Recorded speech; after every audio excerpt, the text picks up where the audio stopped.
Bonjour à tous et bienvenue sur ma chaîne, où nous racontons des histoires touchantes sur l'amour, la communication et l'empathie. Si vous aimez les récits qui touchent votre cœur et ouvrent votre esprit, n'hésitez pas à liker cette vidéo, à vous abonner pour plus de voyages émouvants, et n'oubliez pas de partager avec vos amis. Dites-nous aussi dans les commentaires ce que vous auriez fait à la place de Heather. Commençons.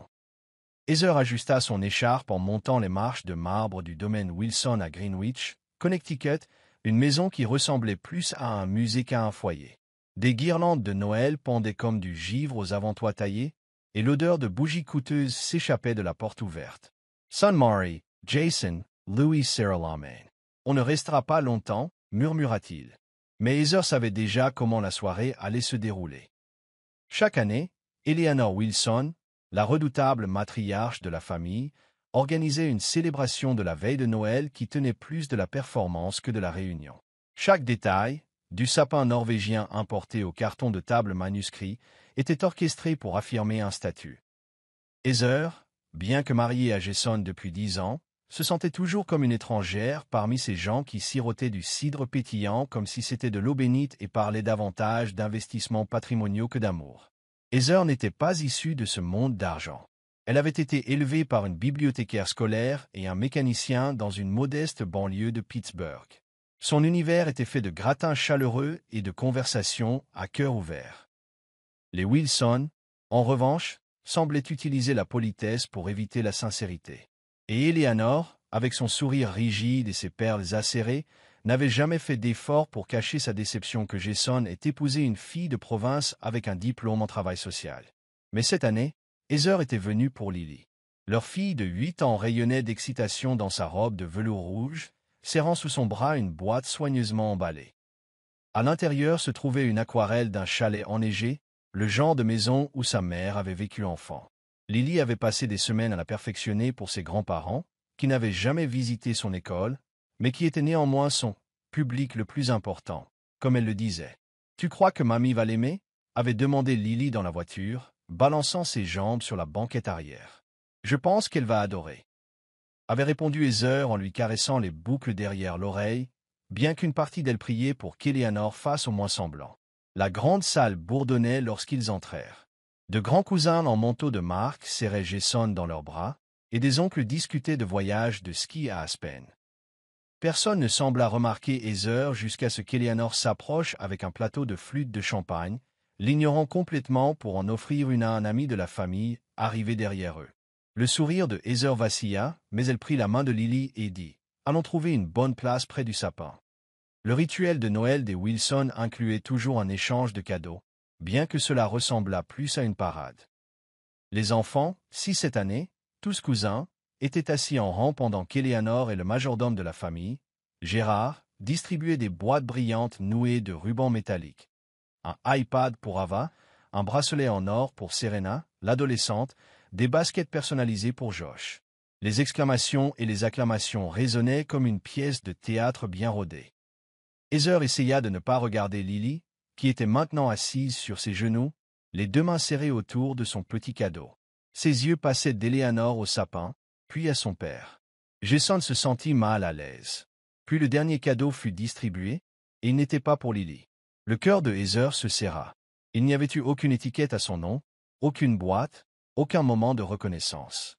Pas même un « Oh, nous avons quelque chose de spécial pour Lily plus tard. » Juste rien. La pièce continua de bourdonner, sans perdre un instant. Personne ne remarqua la petite fille de 8 ans en velours rouge qui clignait des yeux un peu trop vite. Son aquarelle, toujours emballée dans du papier brun avec une ficelle dorée, était maintenant légèrement écrasée à force d'être tenue trop fort. Heather s'approcha de sa fille, s'agenouillant silencieusement à côté d'elle. « Ça va, ma chérie ?» Les lèvres de Lily tremblèrent. « Peut-être qu'ils ont oublié, » murmura-t-elle.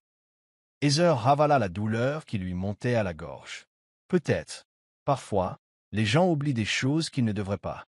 Jason se tenait derrière elle, les poings serrés dans ses poches. Ses yeux ne quittaient pas sa fille. Au dîner, Heather goûta à peine sa nourriture. Le canard rôti, les verres en cristal, l'argenterie polie, tout se fondait en un bruit de fond. Lily était assise tranquillement à côté d'elle, tenant toujours sa peinture. Personne ne demanda ce que c'était. Alors qu'il se déplaçait vers la cheminée pour le chocolat chaud et la musique classique, Eleanor se tourna enfin vers Lily et dit « Une enfant si silencieuse. C'est une bonne chose dans des rassemblements comme celui-ci. » Heather cligna des yeux.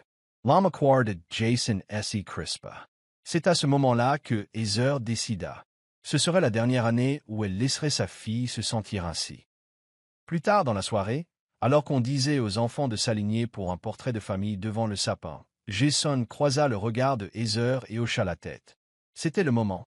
Elle se tint à côté de Lily et murmura « Quoi qu'il arrive, sache que papa et moi t'aimons tellement. » Lily leva les yeux, confuse. « Qu'est-ce qui va se passer ?»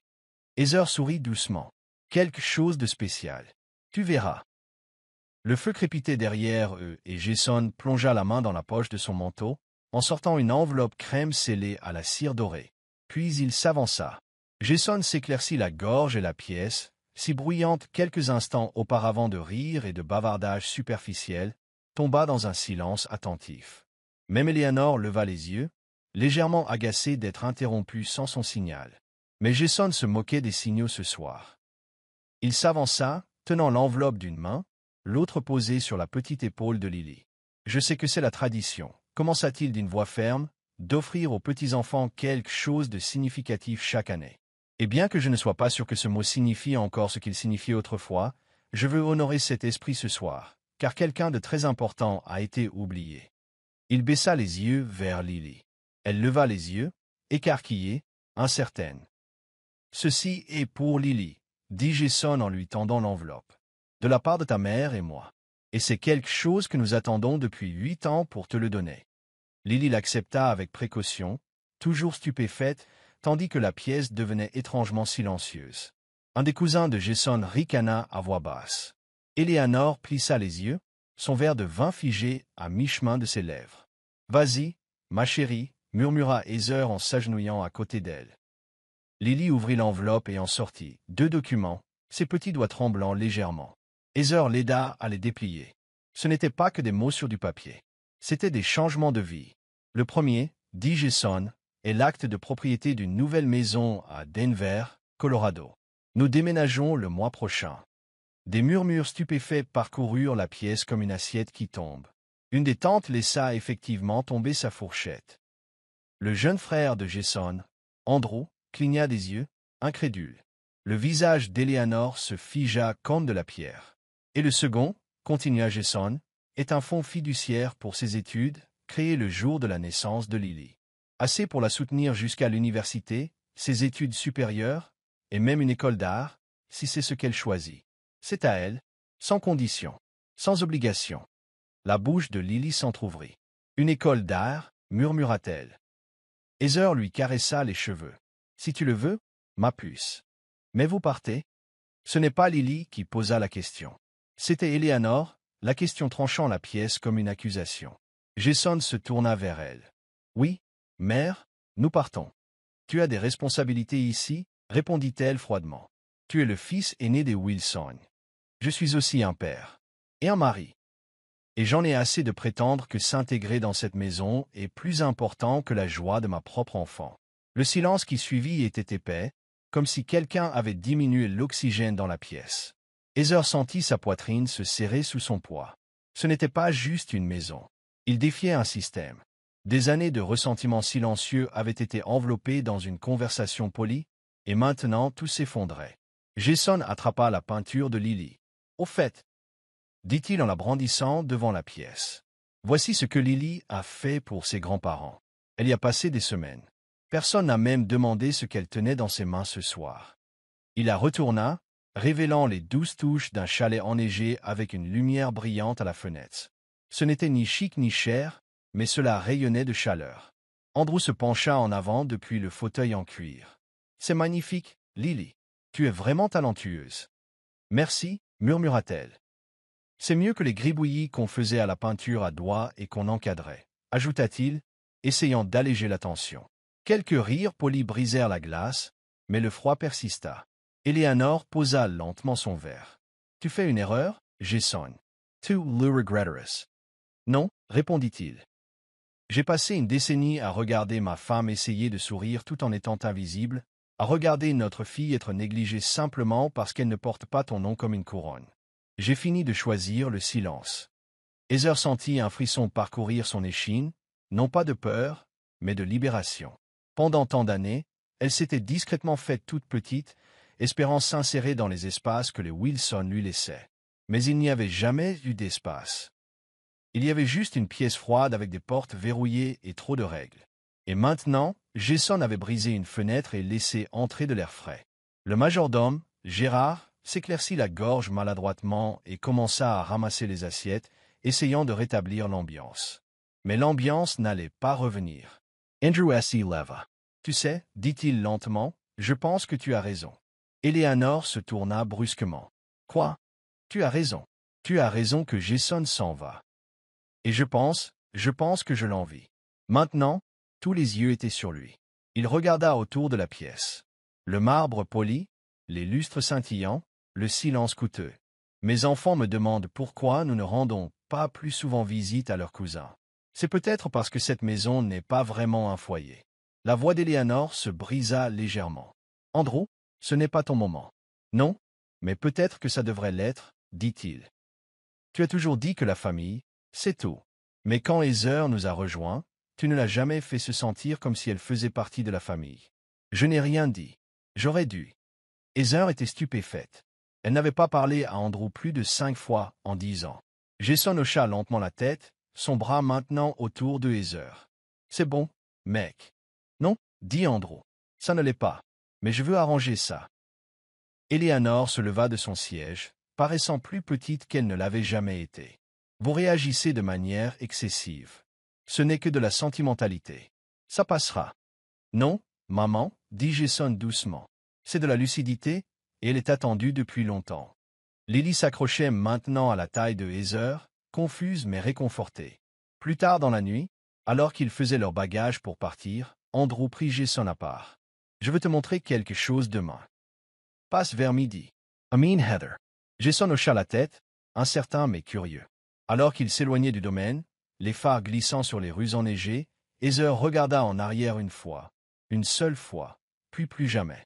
Le soleil du matin filtrait à travers des rideaux vaporeux tandis que Heather versait du cacao dans 2 tasses. Elle bougeait lentement, son esprit encore lourd de la nuit précédente. Jason entra dans la cuisine en se frottant la nuque. « Tu vas bien ?» demanda-t-il. Heather esquissa un petit sourire. « Mieux que je ne le pensais. »« Bien, » dit-il en passant un bras autour de sa taille. « Nous avons fait le bon choix. » Lily entra en trombe, les cheveux en bataille et son aquarelle soigneusement rangée dans son sac à dos. « On va vraiment à Denver ?» demanda-t-elle pour la 3e fois ce matin-là. « Oui, ma puce, » dit Heather en s'accroupissant à son niveau. « Ce sera notre nouvelle maison. » Jason lui ébouriffa les boucles. « Mais d'abord, oncle Andrew nous a invités. Il a dit qu'il avait quelque chose d'important à nous montrer. »« Je suis obligé de venir ?» demanda Lily, attrapant déjà sa tablette à dessin.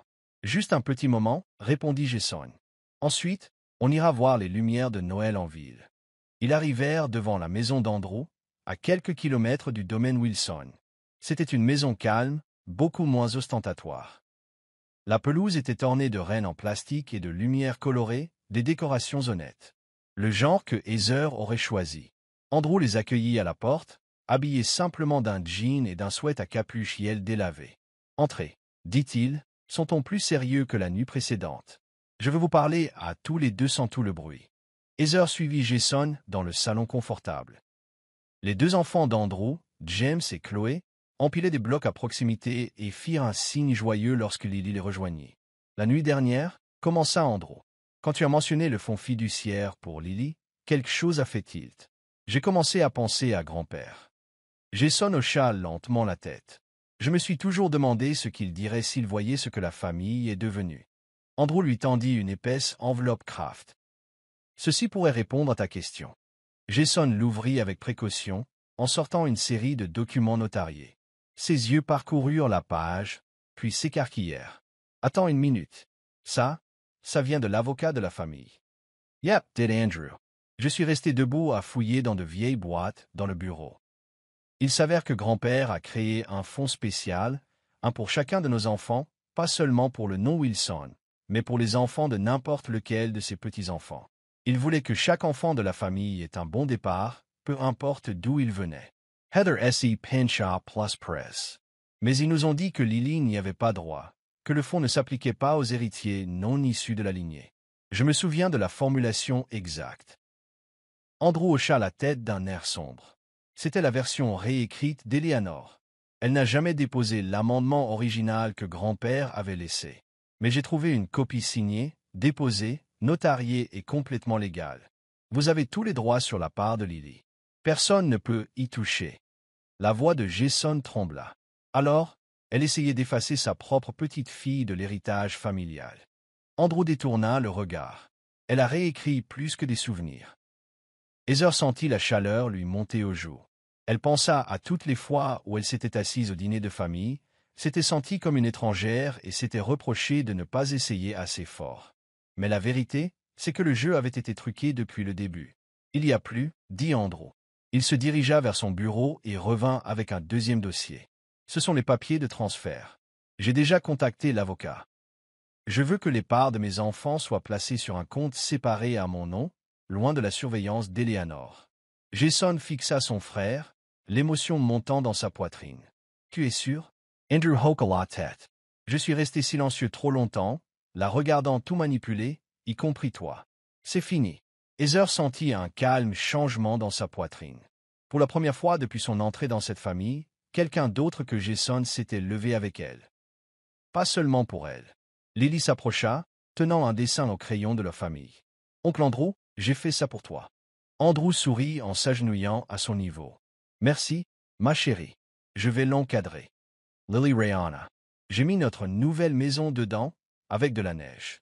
Plus tard cet après-midi-là, de retour à la maison, Heather s'assit près de la fenêtre alors que les flocons commençaient à tomber. Jason la rejoignit, s'asseyant en silence un moment avant de dire.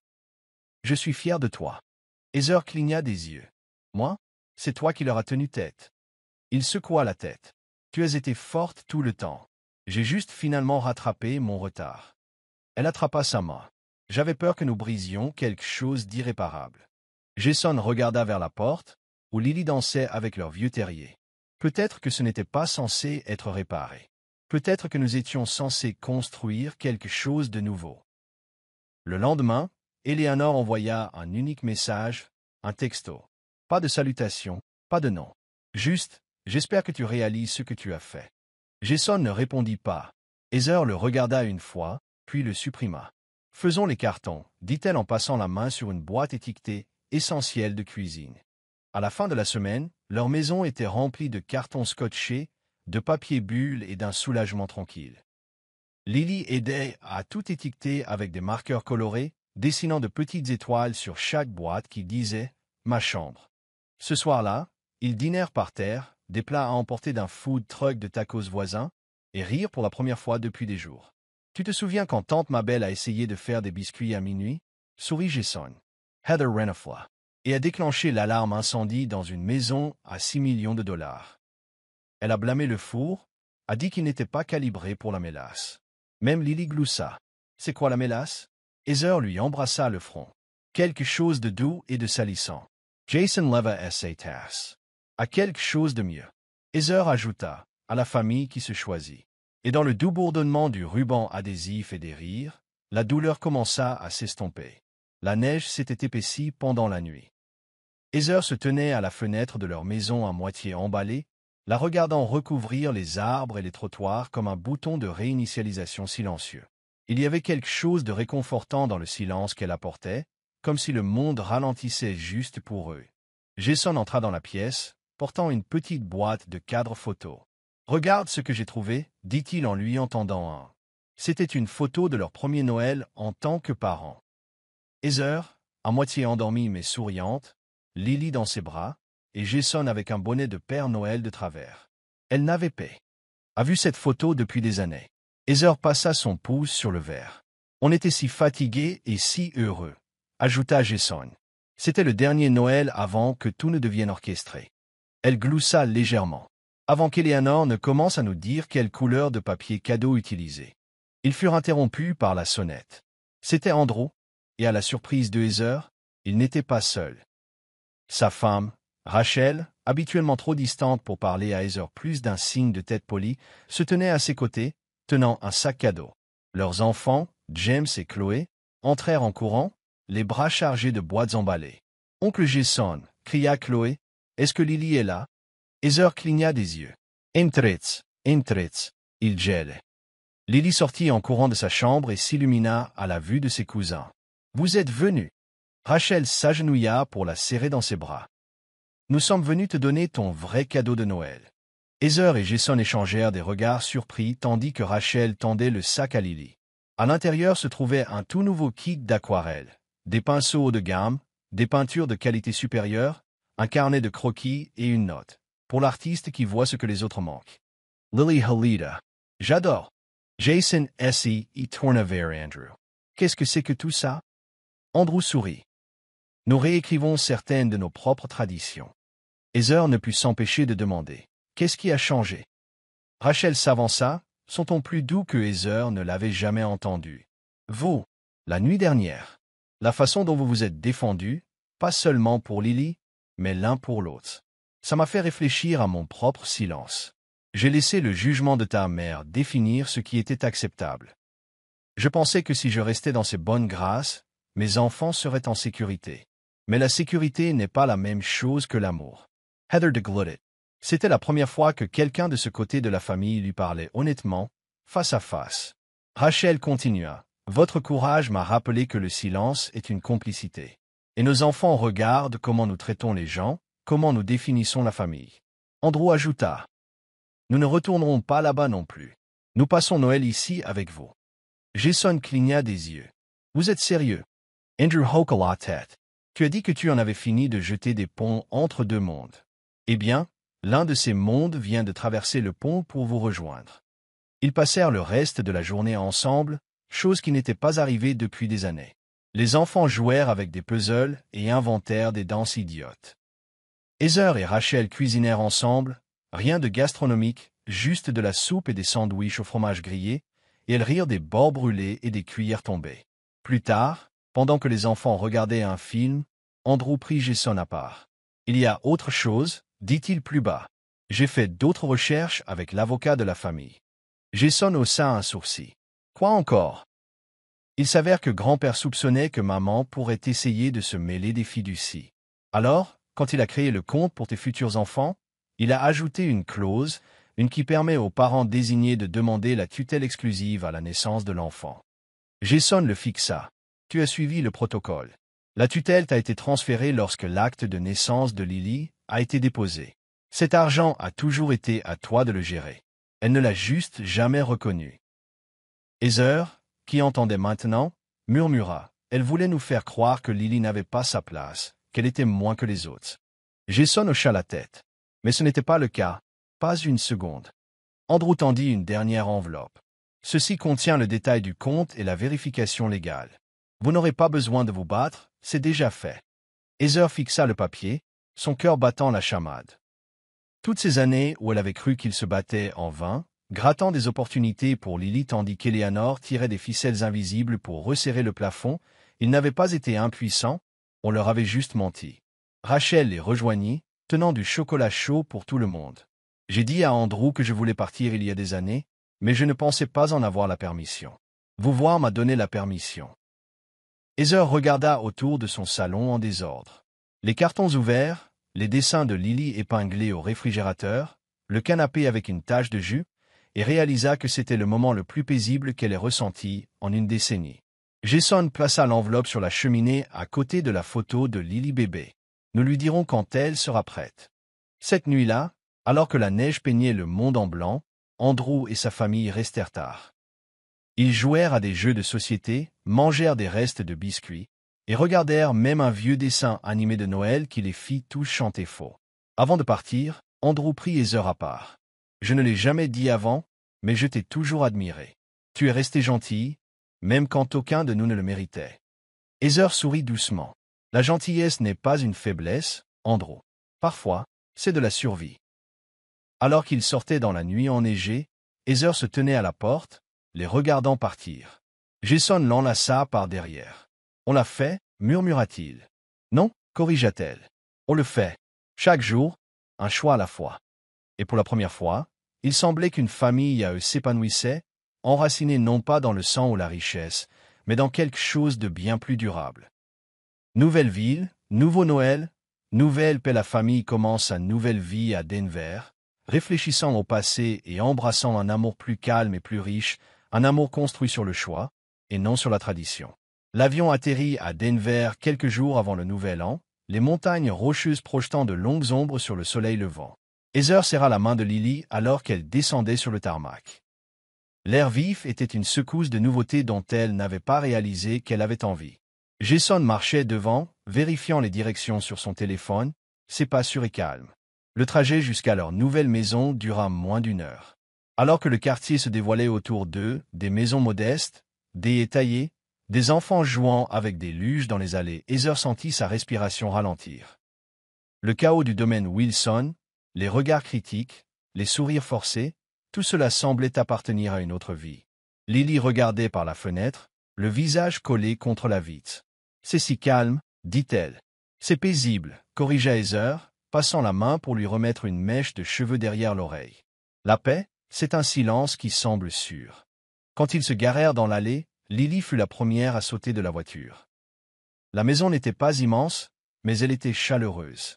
De la brique terreuse, une vraie balançoire sur le porche. 2 pins dans le jardin avant portaient encore la dernière tempête de neige comme un manteau douillet. Une note manuscrite collée à la porte disait « Bienvenue à la maison, les Westwood. Vos nouveaux voisins, la famille Ramirez. Jason Glausa. On n'a même pas encore emménagé et on est déjà connu. » Heather sourit. « J'aime cet endroit. » Les déménageurs arrivèrent plus tard dans la journée, et les cartons remplirent le salon en un rien de temps. Ils ne se précipitèrent pas pour déballer. Au lieu de cela, ils commandèrent de la nourriture thaïlandaise, étendirent une couverture de pique-nique sur le parquet et mangèrent en tailleur, riant du riz renversé et des sachets de sauce. Cette nuit-là, Jason mit Lily au lit. Elle serrait son nouveau carnet de croquis, celui que les enfants d'Andrew lui avaient donné, et murmura. « Est-ce qu'on va s'en sortir ici? » Jason S.E. Pincha Press DL. On s'en sort déjà. Les jours qui suivirent furent remplis de petites joies. Des voisins déposant du pain fait maison, Lily s'inscrivant au centre d'art local, Heather découvrant une librairie familiale juste au coin de la rue. Un après-midi, Jason rentra du travail en tenant 3 gobelets en papier de chocolat chaud. Le barista connaît nos noms maintenant, dit-il fièrement, et il les a même bien orthographiés. C'était un détail assez petit pour sembler magique. Pour leur premier Noël à Denver, la neige recouvrait le sol comme un nouveau départ. Heather accrocha des chaussettes tricotées à la main, une pour chacun d'eux, plus une pour leur chien. Max, Lily insista pour mettre son aquarelle au-dessus de la cheminée, entourée de minuscules guirlandes lumineuses. Jason plaça une seule boîte emballée sous le sapin, marquée seulement « À mes filles ». Quand ils l'ouvrirent le matin de Noël, à l'intérieur se trouvait un simple livre de photos intitulé « La vie que nous avons choisie ». Chaque page était un moment capturé de leur voyage. Lily endormie sur la banquette arrière de leur voiture pendant le déménagement. Heather riant avec de la peinture sur la joue en aidant Lily à décorer sa nouvelle chambre. Jason, au milieu d'une étreinte, en larmes le jour où il a démissionné du cabinet familial. Et une dernière photo d'eux, côte à côte sur leur balançoire, un doux coucher de soleil de Denver derrière eux. En dessous, Jason avait écrit « Nous ne sommes pas partis. Nous avons marché vers quelque chose de mieux. » Heather cligna rapidement des yeux pour retenir ses larmes. « Je crois que c'est le plus beau cadeau de Noël que j'ai jamais reçu. » Lily sourit. « Mieux que des fournitures d'art. » Heather rit à travers ses larmes. « Même mieux que des fournitures d'art. » Ce soir-là, alors que le ciel virait au violet, un appel vidéo arriva. C'était Andrew et ses enfants. Ils portaient des pyjamas assortis et tenaient des tasses de cidre. « Vous nous manquez » cria Chloé. Andrew ajouta « Noël prochain, on vient chez vous. »« Vous avez intérêt » répondit Jason. « On fera des tacos et tout le reste. » Lily se pencha vers la caméra. « Je peux vous apprendre l'aquarelle. » Rachel apparut à l'écran et sourit. « On apportera le matériel et de vraies questions. » Fini de faire semblant. Alors que l'appel se terminait, Heather regarda sa fille, son mari, la vie qu'il construisait, et réalisa que toute la douleur, toute la perte les avait façonnés en quelque chose de plus fort. Pas parfait, mais honnête. Pas poli, mais réel. Et alors que la neige commençait à tomber devant leur nouvelle fenêtre, Heather se murmura. « C'est une famille. » Salut à tous et bienvenue sur ma chaîne, où sont racontées des histoires touchantes sur l'amour, la communication et l'empathie. L'histoire d'aujourd'hui va vous toucher en plein cœur et vous montrer comment les familles peuvent se déchirer et pourtant retrouver leur chemin grâce à l'amour. N'oubliez pas d'aimer cette vidéo, de vous abonner à la chaîne et de la partager avec vos amis. Laissez vos réflexions et dites-nous ce que vous feriez si cela vous arrivait dans les commentaires ci-dessous. C'est parti. À seulement 24 ans, Ada maîtrisait la routine des soins, donner le bain à maman à 7 heures, piler ses médicaments à 9 heures, mixer la soupe de gombo avant midi et surveiller sa respiration chaque nuit. La maison familiale à Enugu était devenue un sanctuaire silencieux de dévotion et de sacrifice depuis l'AVC de leur mère 2 ans auparavant. Le quartier connaissait Ada comme « la fille qui est restée ». Les amis déménageaient, les emplois appelaient, les rêves murmuraient, mais Ada restait. Alors, quand son frère aîné Kin a débarqué dans la maison par cet après-midi chaud de mardi, avec des pas lourds et une voix plus forte que d'habitude, Ada a su que quelque chose n'allait pas avant même qu'il ait dit un mot. Il ne s'est pas assis. Il n'a pas pris d'eau. Il s'est juste tenu à l'entrée du salon, les poings serrés et les yeux fuyants. « Et là » dit-il, la voix tendue, « il faut qu'on parle, maintenant. » Elle leva les yeux de là où elle nettoyait le plateau repas de leur mère, les sourcils froncés. « Qu'est-ce qu'il y a ?» Il inspira et lâcha la nouvelle comme une bombe. « Amaka est enceinte. Elle emménage. Tu vas devoir déménager. » Le plateau tomba sur le sol avec un bruit sec. Ada cligna des yeux une fois, 2 fois, puis laissa échapper un rire sec et incertain. « Tu plaisantes, n'est-ce pas ?»« Non, » dit-il rapidement. « Elle est enceinte de 6 mois. Elle a besoin de repos, de paix. Je ne peux plus la garder dans cet appartement exigu de type face à face. Ce n'est bon ni pour elle, ni pour le bébé. » Et maman alors? La voix d'Ada montait, son cœur martelant ses côtes. « Et moi? Qui s'occupe de maman? C'est sa maison, notre maison. Tu veux que je disparaisse, tout simplement? Tu peux rester chez tante Ifeoma ou Neka, à Abuja. Elle te demande de venir leur rendre visite depuis des mois. » Qui ne la regardait plus. Il faisait les 100 pas, évitant son regard. Ada était maintenant debout. « Tu me demandes de quitter la femme à qui j'ai donné le bain, que j'ai nourri et pour qui j'ai prié chaque jour pendant 2 ans parce que ta copine a besoin d'espace. » Sa voix se brisa. « Pourquoi maintenant, Kin? »« Parce que je n'ai pas le choix, lança-t-il. J'essaie de tout gérer, maman, toi, Amaka, mon travail. Il faut bien que quelque chose cède. » Les larmes montèrent aux yeux d'Ada, mais elle les refoula, refusant de pleurer devant lui. « Alors c'est moi qui cède, c'est moi que tu mets dehors. » Il leva les mains en l'air. « Tu ne comprends pas ce que c'est. Chaque jour, Amaka m'appelle en pleurant, me disant qu'elle a peur. Elle est épuisée. Ses voisins se disputent toutes les nuits. Elle ne peut même pas dormir. Et maman dort paisiblement toutes les nuits, n'est-ce pas ?» dit Ada avec amertume. « Tu sais combien de fois je suis resté éveillé à regarder sa poitrine se soulever et s'abaisser, ou à nettoyer ses dégâts quand elle n'arrivait pas à temps aux toilettes. Mais bien sûr, laisse-moi déménager. Laisse la mère de ton bébé emménager. Peut-être qu'elle s'occupera de maman aussi. » Leur mère s'agita faiblement depuis son fauteuil dans le coin de la pièce, ses yeux passant de l'un à l'autre, trop fatiguée pour parler mais pleinement présente. Le silence entre eux était maintenant violent, lourd. Kin le brisa finalement. « Cette maison nous appartient à tous. Je ne choisis pas de camp, mais quelque chose doit changer. » Ada le regarda longuement, durement. Puis, sans un mot, elle passa devant lui, monta les escaliers jusqu'à sa chambre et claqua la porte. Les heures suivantes furent un brouillard de silence. Ada resta dans sa chambre, les genoux contre sa poitrine, ressassant chaque mot. « Tu vas devoir déménager. Il faut bien que quelque chose cède. » Son oreiller était trempé de larmes, son estomac noué par la trahison. En bas, Kin s'assit à côté de leur mère dans la faible lumière du soir. « Maman, dit-il doucement, je veux juste la paix. C'est tout. Le bébé d'Amaka mérite la paix. » Leur mère ne répondit pas. Elle tendit simplement la main et toucha la sienne, ses yeux toujours tristes. Au matin, Ada avait fait 2 valises. Pas tout, juste des vêtements, l'essentiel, son journal et une photo délavée de maman la tenant bébé.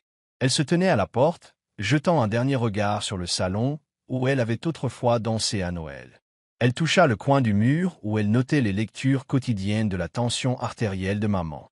Son cœur si brisa. Je ne pars pas par colère, murmura-t-elle à personne. Je pars pour ne pas qu'on se dise des choses dont on ne se remettra jamais. Qu'il n'était pas encore réveillé, ou peut-être faisait-il semblant de ne pas l'être. Ada ne prit pas la peine de frapper à sa porte. Elle n'enlaça pas sa mère pour lui dire au revoir, craignant de s'effondrer si elle essayait. Elle fit simplement rouler ses valises dehors, ferma doucement la porte derrière elle et appela un taxi. Alors qu'elle s'éloignait, la maison disparut derrière elle, mais la douleur, elle, resta. À l'intérieur, maman essaya d'appeler son nom. Sa voix, fine et tremblante, croissa. « Ah, Ada !» Mais aucune réponse ne vint. Juste le silence vide d'une maison qui avait perdu sa chaleur du jour au lendemain. Kin trouva la chambre vide 2 heures plus tard. Son lit fait, ses étagères vides, juste un post-it laissé sur sa table. « S'il te plaît, prends soin de maman. J'irai bien. J'ai juste besoin d'espace, moi aussi. » Il s'assit sur le bord de son lit, tenant la note comme un fragile morceau de verre. Quelque chose se serra dans sa poitrine, un pincement, du regret, peut-être, ou de la peur. Il prit son téléphone, composa le numéro, et tomba directement sur la messagerie vocale. Amaka emménagea cet après-midi-là. Elle apporta une petite valise et un sourire nerveux. « Tu es sûr que ça va ?» demanda-t-elle à Kin en posant son sac. Il hocha la tête d'un air distrait. « Oui, Ada est partie. Nous avons de la place maintenant. » Mais la maison ne semblait pas spacieuse. Elle semblait résonner le vide. Chaque pièce semblait demander « Où est-elle ?» Plus tard dans la nuit, alors qu'Amaka s'allongeait pour dormir et que Kin était assis seul sur le porche, il se souvint de quelque chose de son enfance. Ada s'était un jour cassé la jambe en grimpant au goyavier dans le jardin. Il l'avait portée sur son dos, pleurant tout le long du chemin. « Ne pleure pas, je vais arranger ça », avait-il dit. Maintenant, il ne savait même pas où la trouver, ni comment arranger les choses. Dans la maison de sa cousine de l'autre côté de la ville, Ada était assise sur un matelas emprunté, fixant le plafond. Son téléphone vibra, mais elle ne décrocha pas. Son cœur semblait avoir un trou. La respiration de maman lui manquait, l'odeur familière de la maison. La façon dont son frère frappait 2 fois avant d'entrer dans sa chambre. « Ai-je fait le bon choix ?» se murmura-t-elle. Personne ne répondit. Mais au fond d'elle, quelque chose lui disait que ce n'était pas la fin. Ada essaya de s'approprier la chambre d'amis. Elle plia soigneusement ses vêtements dans la commode, disposa ses produits de soins à côté du miroir emprunté, drapa son foulard sur la fenêtre pour adoucir la lumière crue du soleil.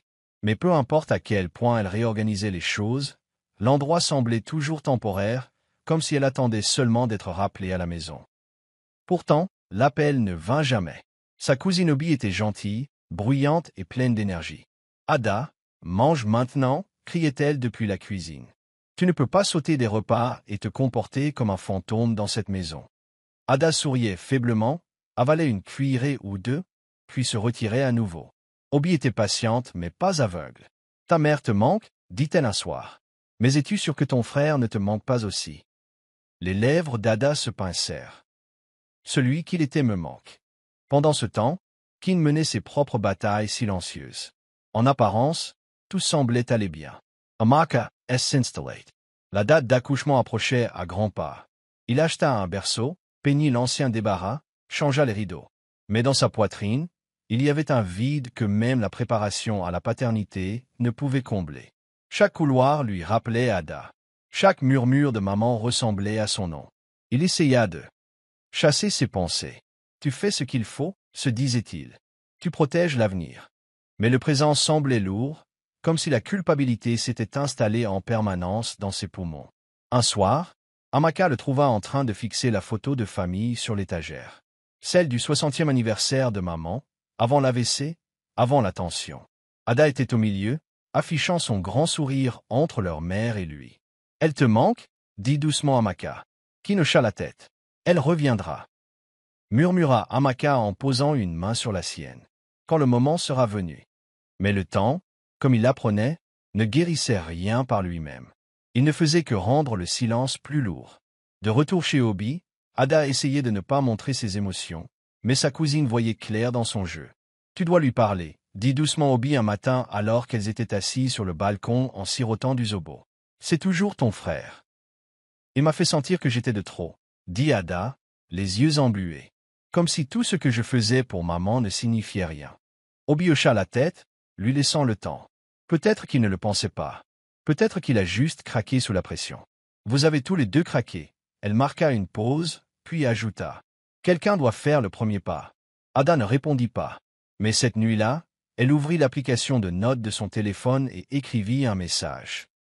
Kin, je ne te déteste pas. J'avais juste besoin de respirer.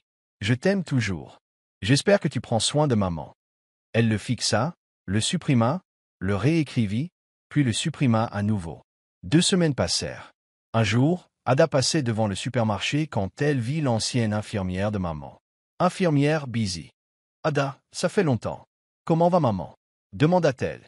Le sourire d'Ada, Esafaka. Vous lui rendez encore visite? Non, pas depuis que vous avez cessé d'appeler. J'ai supposé que vous aviez trouvé quelqu'un d'autre.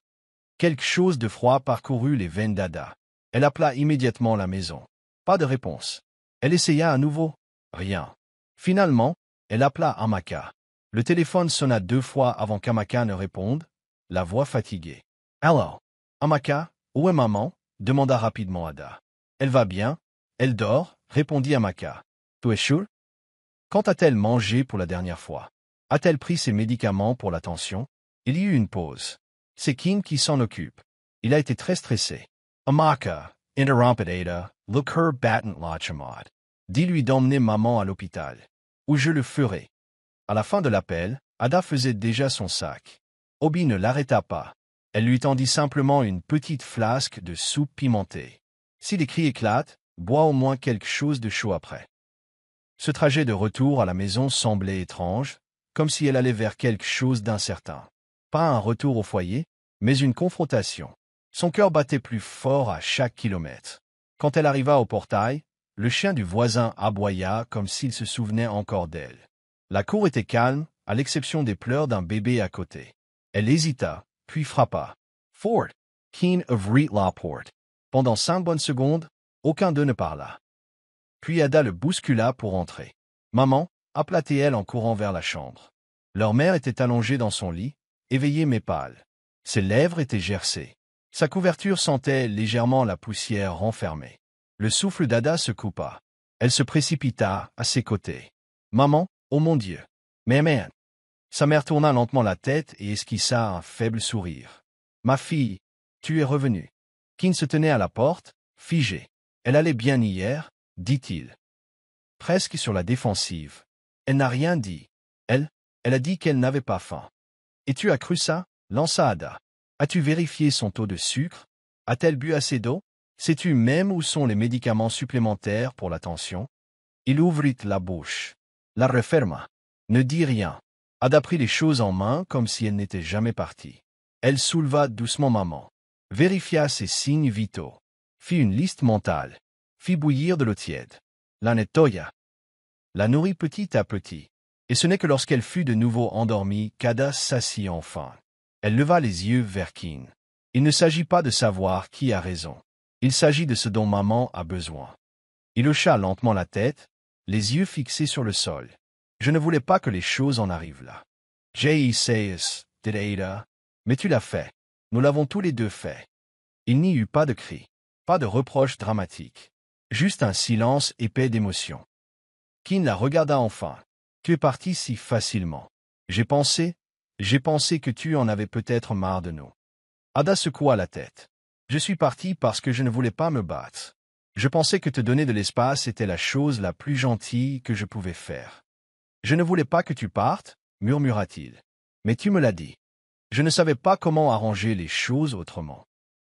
Il avait l'air brisé à ce moment-là, comme si le poids d'être l'homme de la maison l'avait finalement écrasé. Amaka avait peur. J'avais peur. Maman n'allait pas mieux. J'avais l'impression de tout perdre, alors j'ai paniqué. Ada tendit la main et prit la sienne. J'avais peur aussi, dit-elle. Mais je n'ai jamais cessé de m'inquiéter.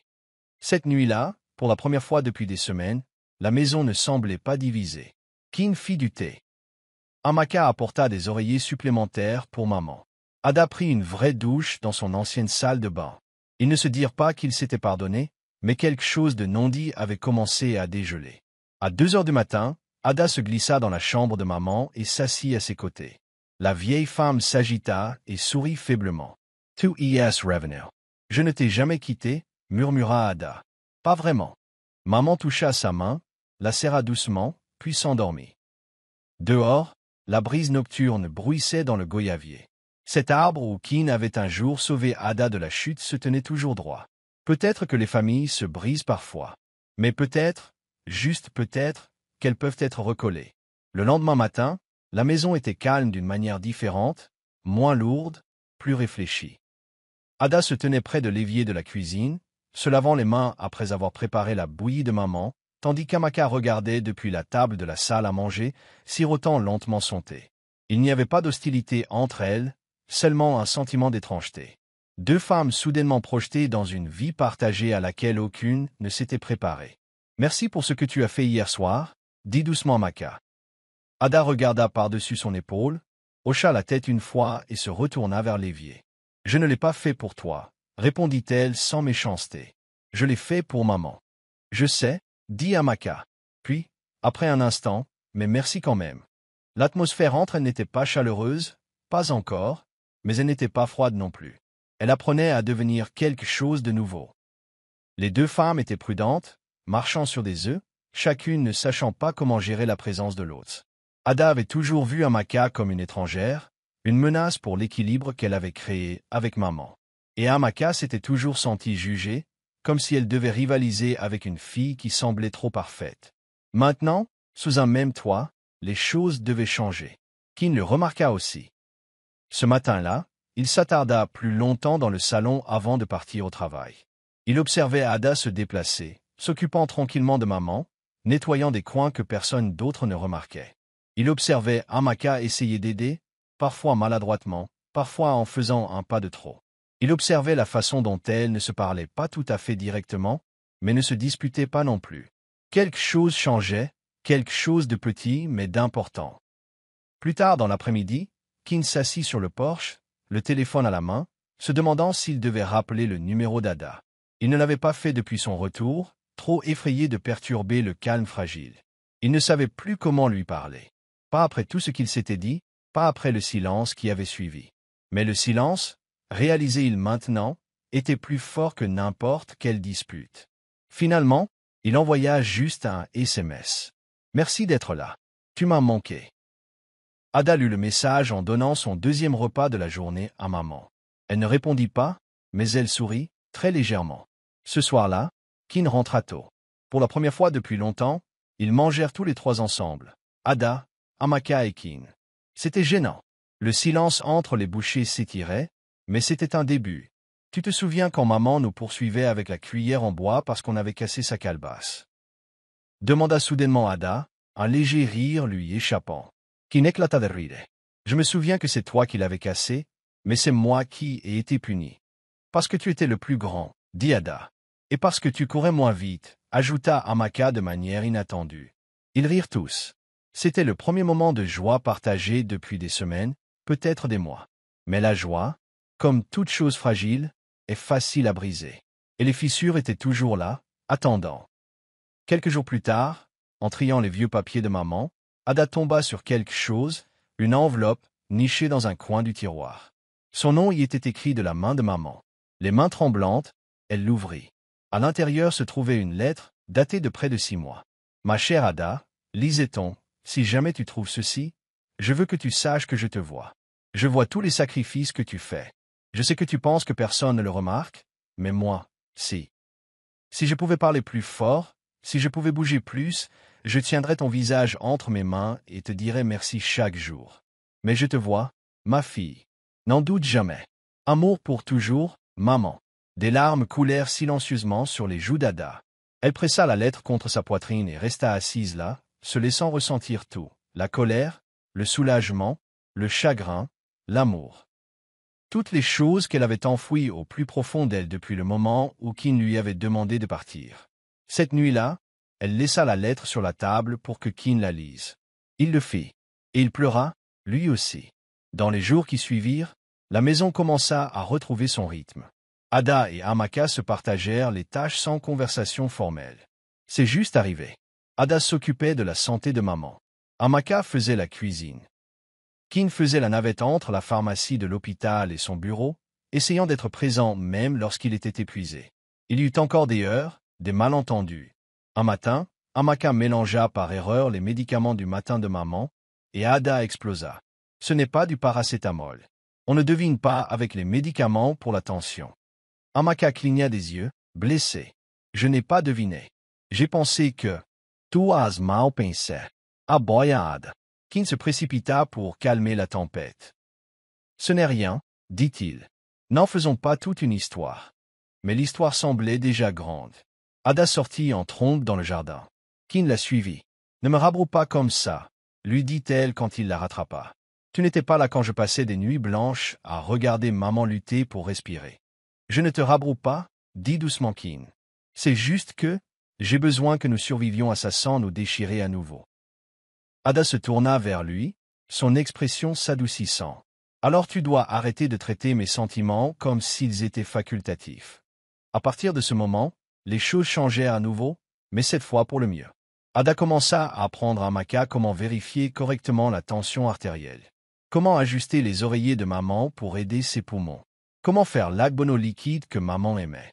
Et Amaka commença à poser des questions avec empressement, sans orgueil. Comment savoir quand elle a mal? Que mange-t-elle quand elle est constipée? Dois-je t'appeler quand je lui donne ses médicaments? Ada répondit à toutes ces questions, s'ouvrant lentement à l'idée qu'elle n'avait plus à porter ce fardeau seule. Un après-midi pluvieux, alors qu'elles épluchaient des ignames ensemble, Amaka demanda doucement. « As-tu parfois l'impression d'avoir perdu ta vie dans tout ça ?»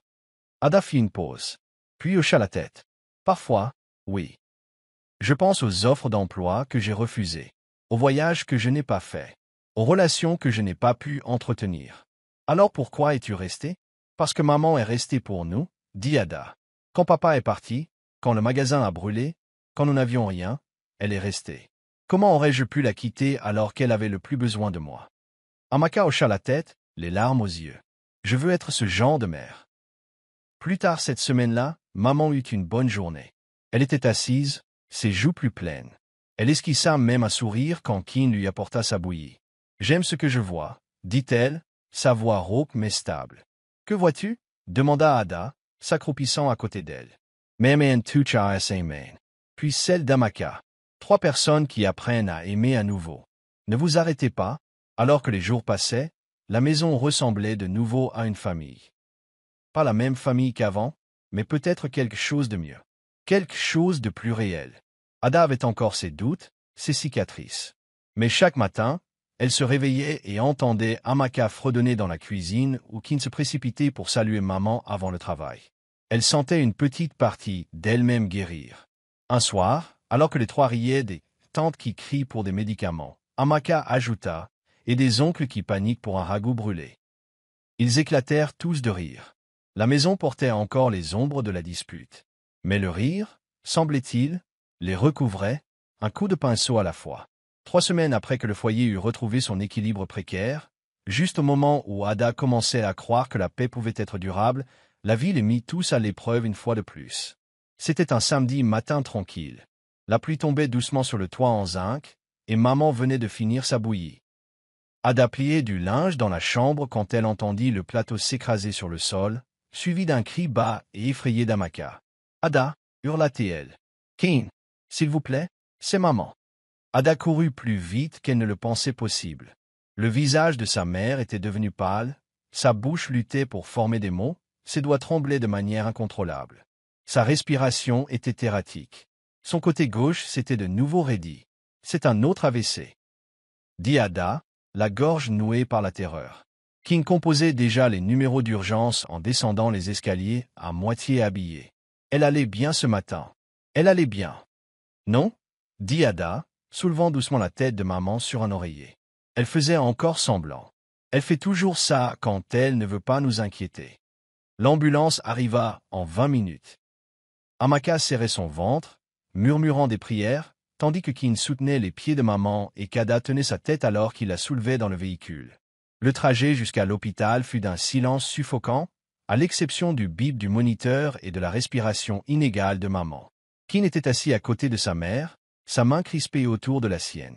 Ada était assise de l'autre côté, regardant droit devant elle, mille pensées se bousculant. Pas maintenant. Pas comme ça. S'il te plaît, pas maintenant. Quand ils arrivèrent à l'hôpital, les infirmières emmenèrent maman aux urgences. Les portes se refermèrent derrière elle, et avec elle, une vague d'impuissance qui leur enleva toute force à tous les trois. Ada se détourna, se couvrant le visage. Keane se tenait raide, les mains sur les hanches, ravalant ses larmes. Amaka attrapa le bras de Keane. Elle ira bien, dit-elle. Il ne répondit pas, mais quand il regarda Ada, quelque chose dans ses yeux se brisa. S'il lui arrive quelque chose, rien n'ira, dit sèchement Ada, comme si le dire avec assez de force pouvait le rendre vrai. Les heures qui suivirent furent longues, lourdes et impitoyables. Chaque fois qu'une infirmière passait sans s'arrêter, le cœur d'Ada s'emballait. Quand une finit par se diriger vers eux, le silence était insupportable. Elle est stable pour l'instant, dit doucement l'infirmière. Mais nous devrons la garder en observation. Vous avez de la chance qu'elle soit arrivée tôt. Elle pourrait avoir une nouvelle régression de la parole. Les genoux d'Ada fléchirent légèrement de soulagement. Keane laissa échapper un souffle qu'il ne réalisait pas qu'il retenait. Amaka s'assit, murmurant doucement « Merci, Jésus ». Plus tard, lorsque l'infirmière les autorisa à entrer un par un, Keane passa en premier. Ada attendit dehors, les bras croisés, les émotions bouillonnant en elle comme une marmite sans couvercle. Quand il sortit, ses yeux étaient rouges. Elle a demandé après toi. Ada ne dit rien. Elle entre simplement. Maman avait l'air fragile, comme une ombre d'elle-même. Mais ses yeux, oh, ses yeux, ils pétillaient encore de reconnaissance. Ada s'agenouilla à côté d'elle. Nana, je suis là. Les lèvres de sa mère bougèrent lentement. Tu es revenu encore. Je ne suis jamais parti, murmura Ada en lui tenant la main. De retour dans la salle d'attente, Keane et Amaka étaient assis en silence. Elle est plus forte que nous ne le pensons, dit Amaka. Keane hocha la tête. Ada aussi. Amaka pencha la tête vers lui. Le lui as-tu dit? Il baissa les yeux. Pas avec des mots. Tu devrais, dit-elle. Pas seulement pour elle, mais pour toi aussi. Le lendemain, l'état de maman resta stable. Ada insista pour rester à son chevet. Elle lui essuya le visage, ajusta ses oreillers, lui murmura des histoires à l'oreille, des histoires de leur enfance, de pièces de théâtre à l'école, de manguiers et de chants de Noël. Maman ne pouvait pas répondre par beaucoup plus que des pressions de la main et des larmes. Mais Ada savait qu'elle écoutait. Keane apporta de la nourriture ce soir-là. Du riz jollof du buka préféré de maman. Il tendit une assiette à Ada sans rien dire. Elle l'accepta tranquillement.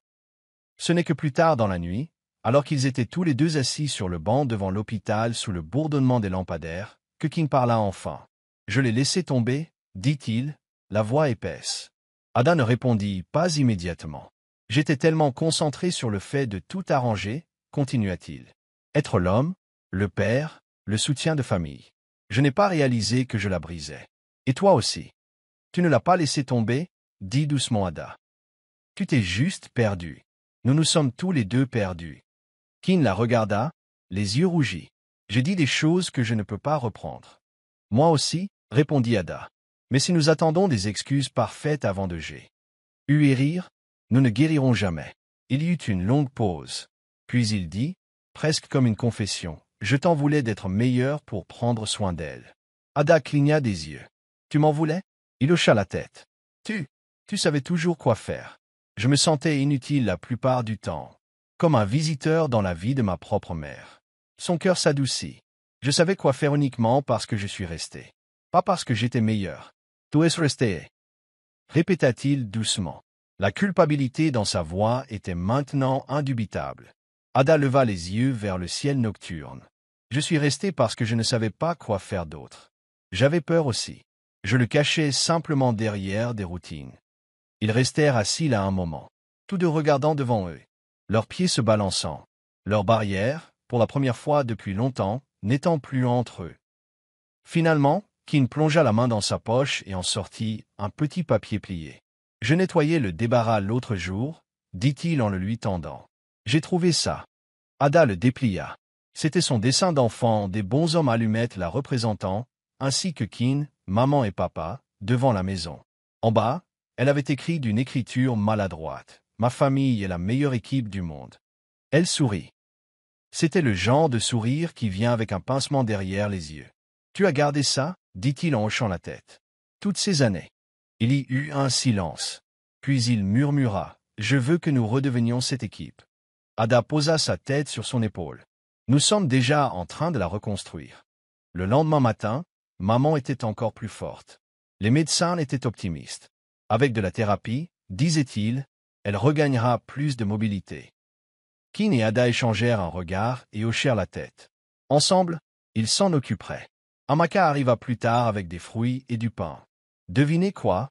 Rayonna-t-elle. Le docteur dit que c'est pour bientôt. D'un moment à l'autre. D'un moment à l'autre, c'est-à-dire? Dit Ada, les yeux écarquillés. C'est-à-dire, faites vos valises et gardez le moteur en marche, rit Amaka. Les trois se tenaient là, dans le couloir de l'hôpital, le cœur lié à deux débuts fragiles. L'un dans un lit d'hôpital, luttant pour retrouver ses forces, et l'autre dans le ventre d'Amaka, donnant des coups de pied en attendant le monde. C'était comme si l'univers disait quelque chose. Les fins et les débuts peuvent exister dans le même souffle. Cette nuit-là, Ada s'assit de nouveau aux côtés de maman, ses doigts passant doucement sur la main maintenant plus calme de sa mère. Kin se tenait à la porte, observant. « Tu es incroyable, dit-il. Ada leva les yeux. « Je suis juste ta sœur. Tu es mon héroïne, répondit-il. Elle sourit, puis dit doucement, on s'en sortira. Tous. La famille qui s'était fissurée à cause d'une seule décision se ressouda à travers des moments calmes, des fardeaux partagés et le genre d'amour qui n'a pas besoin de mots parfaits, juste du courage de rester. Une semaine plus tard, maman sortit de l'hôpital avec deux choses, un sac plein de médicaments et un plan de rétablissement strict. Les médecins prévinrent que ce ne serait pas facile. Il y aurait des jours où sa parole trébucherait, des nuits où son corps lui semblerait étranger. Mais il y avait de l'espoir, et l'espoir suffisait à Ada et Kin pour commencer à construire quelque chose de nouveau ensemble. Ils décidèrent sans débat que maman aurait besoin de soins 24 heures sur 24, et la présence d'Ada était non négociable. Alors elle revint pour de bon. Pas de valise, pas d'adieu cette fois. Juste en maison. Sa chambre, telle qu'elle l'avait laissée des semaines auparavant, l'accueillit avec une odeur de vieux livres et de savon à la lavande. Amaka salua son retour avec une assiette de soupe de gombo chaude et un sourire hésitant. « On peut se relayer maintenant » dit-elle en désignant les médicaments de maman. « Tu fais les matins, je fais les soirs. » Ada sourit. Marché conclu. Ce ne fut pas une amitié instantanée, mais c'était un partenariat, et il était sincère. Elle travaillait côte à côte, apprenant lentement les rythmes de l'autre. Ada admirait la façon dont Amaka parlait à maman, avec patience. Et Amaka observait Ada avec respect, remarquant la douceur dans chacun de ses mouvements. Au fil des jours, la maison se transforma. Pas seulement dans la routine, mais dans l'énergie. L'air était plus léger. Les repas étaient partagés. Les tâches étaient distribuées. Le rire revint, d'abord par petits gloussements, puis par éclats francs. Ada apprit à Amaka comment moudre l'aiguille sans grumeaux.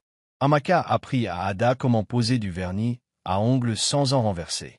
Même Kin, qui planait autrefois au bord de chaque pièce avec une culpabilité non dite, devint pleinement présent. Il se joignit aux conversations du soir, aida à amasser les jambes de maman, et apprit même à faire la soupe pimentée. Un après-midi, Ada le surprit dans la cuisine, luttant pour éplucher une igname. Elle rit. « Tu la tiens comme si c'était un poulet nouveau-né. »« J'essaie, » dit-il, le visage rouge d'effort. Elle lui prit doucement le couteau des mains. « Attends, laisse-moi te montrer. » Encore une fois. Il y avait quelque chose de curatif dans ces petites interactions. Des moments où la fierté se fondait dans le rire, et où les blessures passées s'estompaient dans une bêtise partagée. Mais la guérison n'était pas linéaire. Un soir, après une longue journée, Amaka laissa accidentellement les médicaments de maman trop près du bord de la table. Ils faillirent se renverser. Ada le vit juste à temps, explosa. « C'est la troisième fois que tu laisses quelque chose traîner. » Amaka S.E. J'ai dit que j'étais désolé. Tu es toujours désolé, répondit sèchement Ada. Keen intra, sentant la tension. KSE passait-il. Ada se tourna vers lui, la frustration montant. Tu n'as pas demandé ça quand c'est moi qui nettoie tes dégâts. Le silence tomba.